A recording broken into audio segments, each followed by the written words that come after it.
Bem-vindos a mais uma aula de ciências. Eu sou a professora Jéssica e na aula de hoje nós veremos ainda sobre o sistema de classificação dos seres vivos, só que com um enfoque nas características gerais do reino protista. Vamos lá? Então, quais são as principais características do reino protista? Quando a gente fala dos reinos protistas, nós estamos falando de dois grupos bem especiais. Neste grupo, a gente vai encontrar o que a gente chama de protozoários e também o que a gente chama de algas. Quais são as características principais desses dois organismos, digamos assim? Quando eu falo dos protozoários e das algas, eu tenho organismos que vão ser unicelulares, organismos que vão ser pluricelulares e organismos que vão ser eucariontes. E o que é isso mesmo, para a gente relembrar? Quando eu falo de seres unicelulares, são aqueles seres vivos que são compostos de apenas uma célula. Já quando eu falo dos seres pluricelulares, são aqueles seres compostos por um número bem maior, tem que ter mais de uma célula aí em sua composição. E os seres eucariontes são aqueles que possuem uma célula que ela é um pouco mais complexa, é aquela célula que tem vários compartimentos, tá? E que principalmente tem um núcleo. E aí, só para a gente relembrar uma célula eucarionte, eu posso fazer a comparação, por exemplo, com um supermercado. Como assim com um supermercado? Se eu for a um supermercado, eu vou perceber que eu tenho uma variedade infinita de itens, só que eles não vão ficar de forma aleatória, não vão ficar desorganizados. Em cada seção, eu vou encontrar produtos específicos, onde cada um está ali indicado para uma função específica, digamos assim. Da mesma forma acontece na célula eucarionte. Eu vou ter componentes que vão estar especializados, ou seja, vão estar responsáveis por uma função específica. Então é bem organizada e que principalmente tem um núcleo onde vai ficar guardado o material genético. Outras características importantes aí desse grupo é que eles possuem organelas membranosas diversas, como eu estava falando para vocês, que são os componentes que a gente vai encontrar dentro da célula. Outra característica importante, eles são seres heterótrofos na sua maioria, ou seja, eles não têm capacidade de fabricar o seu próprio alimento, tá? Somente alguns que vão conseguir realizar o processo de fotossíntese. Uma outra coisa importante de saber é a respeito do seu modo de vida. Alguns deles vão viver isolados, sozinhos. Outros precisam formar colônias, ou seja, vários organismos reunidos em um mesmo ambiente. E eles podem ser de vida livre também, ficar solto. Ou eles podem estar associados a outros organismos, tá? E quando a gente fala também dos protistas de um jeito geral, a gente tem a indicação de que eles podem ser encontrados em vários ambientes. Alguns são terrestres, outros são aquáticos, por exemplo. E ainda temos aqueles que são parasitas, ou seja, aqueles que precisam de um hospedeiro para sua sobrevivência, sendo que alguns podem habitar até mesmo o nosso corpo. Um outro exemplo que a gente tem é o caso do cupim. O cupim ele não consegue digerir a celulose da madeira. Então, o que acontece? Ele precisa que um protozoário específico parasite o seu corpo, ou seja, que um protozoário viva dentro do seu corpo para fazer essa quebra da celulose para ajudar ele na sua alimentação. Só que aí, no caso, eles não vão estar aí se prejudicando. Por quê? Porque o protozoário vai estar tendo um abrigo, que vai ser o corpo do cupim, e o cupim vai estar conseguindo realizar a sua alimentação, tá?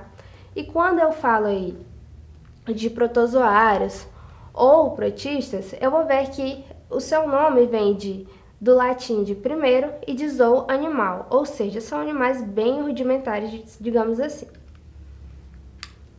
Seguindo aí, nós vamos começar a entender um pouquinho primeiro sobre o grupo das algas. Quando eu falo das algas, o que é importante eu saber? Que as algas elas podem ser classificadas de acordo com as suas características, de acordo com o número de flagelos, de acordo com a sua cor, que são os pigmentos que elas possuem, e de acordo com os alimentos que elas armazenam. Uma outra coisa importante sobre as algas são a respeito da sua identidade. Que identidade é essa? Que as algas elas não possuem tecidos, que elas podem viver em diversos ambientes, que eu tenho uma diversidade muito grande, porque eu vou encontrar vários filos de algas, tá? E que elas têm organelas especializadas. E de uma maneira geral, o que eu posso falar sobre as algas? Que a maioria vai ser unicelular, ou seja, a maioria das algas só possui uma célula. A reprodução pode ser sexuada ou assexuada. E para a gente relembrar aí, quando a gente tem a reprodução sexuada, a gente precisa de 2 indivíduos, sendo um com gameta feminino e o outro com gameta masculino. E esses gametas vão ter que se encontrar para originar um novo ser. Já na reprodução assexuada, seria um único indivíduo que consegue fazer aí, às vezes, a duplicação e a gente ter uma variedade de organismos.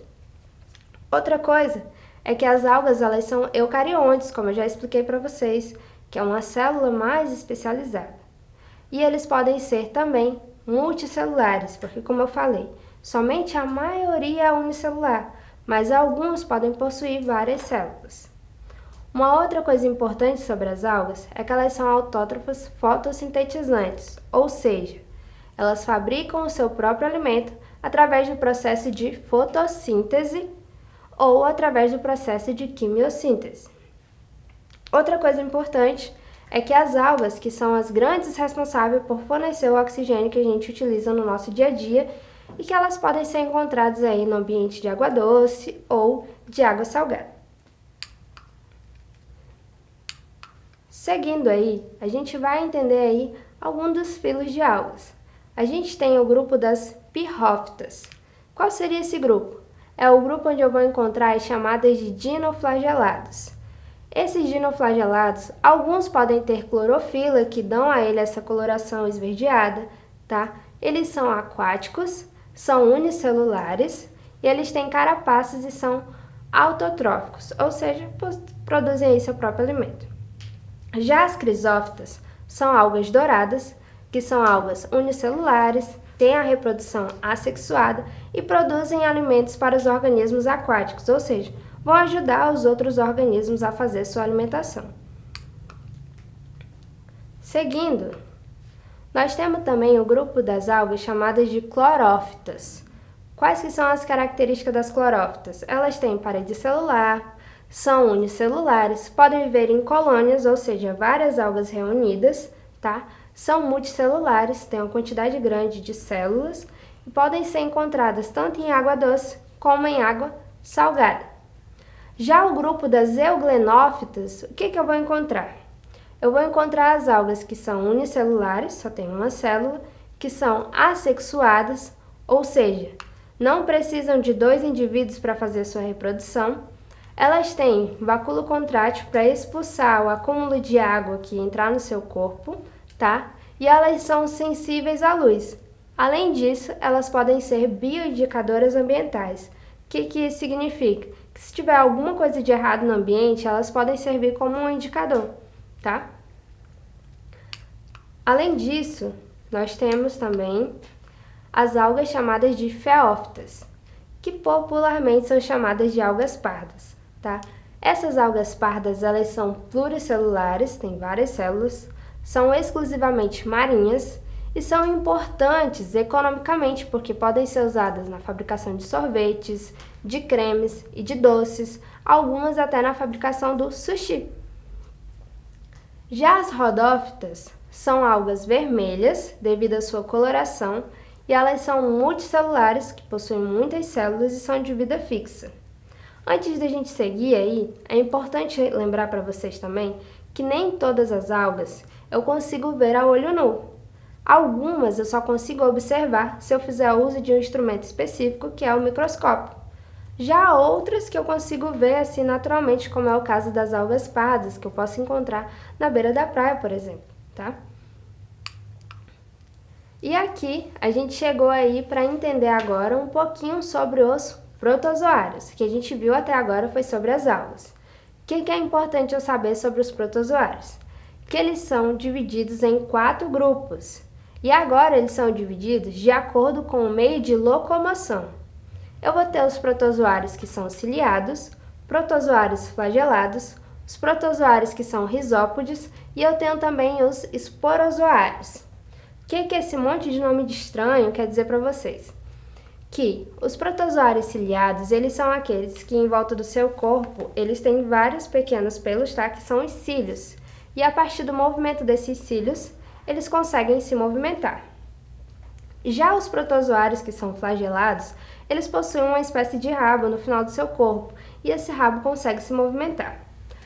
Já aqueles que são risópodes são aqueles que têm falsos pés. É só uma ligeira impressão de que eles possuem, mas na verdade eles não têm.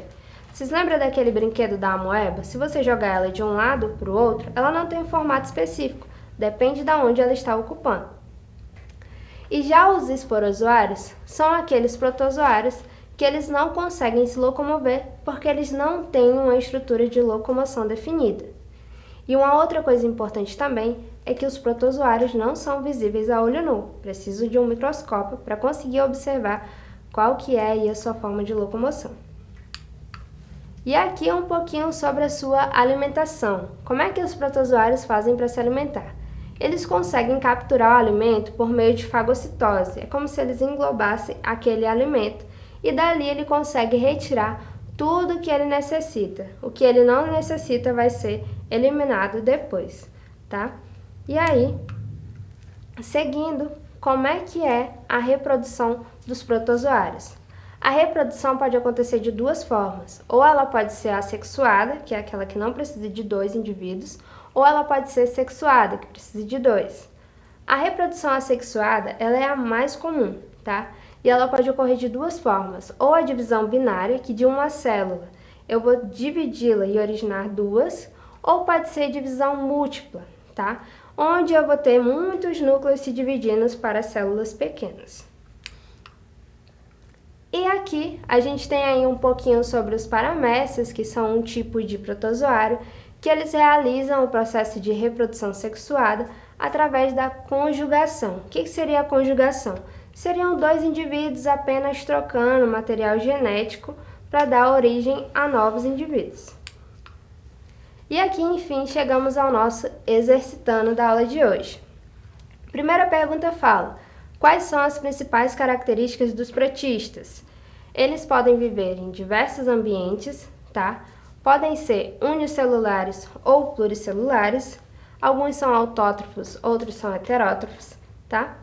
E a segunda pergunta fala o seguinte: o que as algas douradas, os dinoflagelados e as euglenófitas têm em comum? Todos esses três grupos são grupos de algas que são unicelulares e que vão realizar o processo de fotossíntese para fabricar o seu próprio alimento. A próxima pergunta nos diz o seguinte: o que significa dizer que um protista é autótrofo? Significa que ele tem a capacidade de produzir o seu próprio alimento, tá? E por último, e não menos importante, a gente tem a seguinte pergunta: algumas algas são importantes economicamente, ou seja, elas vão gerar produtos que utilizamos? E qual grupo e quais são os produtos? A resposta é sim. Nesse caso, a gente tem as algas pardas, que podem ser utilizadas na fabricação de sorvetes, na fabricação de cremes e até mesmo para ajudar aí na produção de sushis, tá? Então é isso, pessoal. Vocês vão encontrar mais exercícios disponíveis na plataforma Eduque e até a próxima aula.